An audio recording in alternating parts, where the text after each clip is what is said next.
Anggota DPR RI Gede Sumarjaya Linggih bersama The Linggih Centernya menyerahkan bantuan bagi korban tanah longsor di Desa Songan dan Iyeh Mampa. Bantuan ini diharapkan pemirsa dapat meringankan beban korban bencana alam.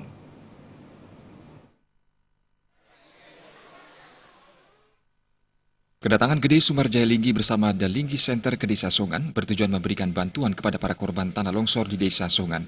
Gede Sumarjaya sempat berbincang dengan keluarga korban. Salah satunya adalah Wayan Wiritana yang kehilangan seluruh anggota keluarganya, yakni istri dan kedua anaknya.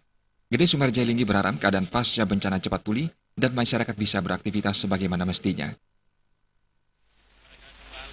Seperti sedia kala, melakukan pekerjaan seperti sedia kala, dan kami sangat apresiasi karena kami lihat Departemen Sosial sangat tanggap, BNPB juga sangat tanggap, dan beberapa PMI juga sudah di sini.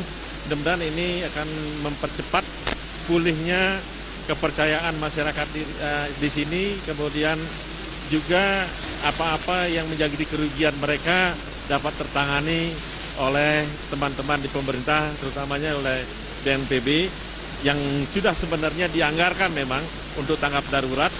Kemudian juga teman-teman Departemen Sosial, barangkali ada hal-hal yang menyebabkan mereka kehilangan mata pencahariannya.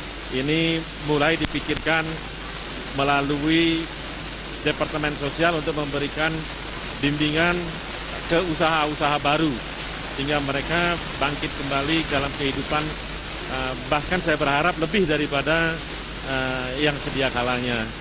Dan kami doakan kepada yang meninggal mendapat tempat yang layak bersama Tuhan Yang Maha Esa. Dan selanjutnya saya minta juga teman-teman di kabupaten dan provinsi terus memantau kondisi yang ada di daerah, terutama di daerah rawan bencana seperti halnya di Songan ini. Harapan saya ya tentunya mereka mempunyai kekuatan batin, mempunyai kekuatan mental untuk bangkit kembali dalam suasana. Apalagi saya melihat ini anaknya meninggal 2 sama istrinya. Jadi tinggal dia sendiri sekarang hidupnya. Mudah-mudahan ini akan menjadi batinnya semakin kuat.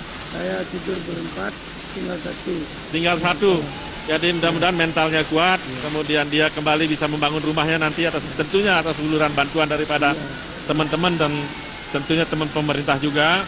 Kemudian dia bisa juga nanti bekerja melalui program-program yang ada dari Departemen Sosial dan Departemen UKM. Nanti kan saya usahakan untuk bisa nanti mereka bekerja. Pada kesempatan itu, Gede Sumarjaya Linggih menyerahkan bantuan sebagai wujud kepedulian untuk meringankan beban korban bencana tanah longsor di Desa Songan. Bayu di Bali TV.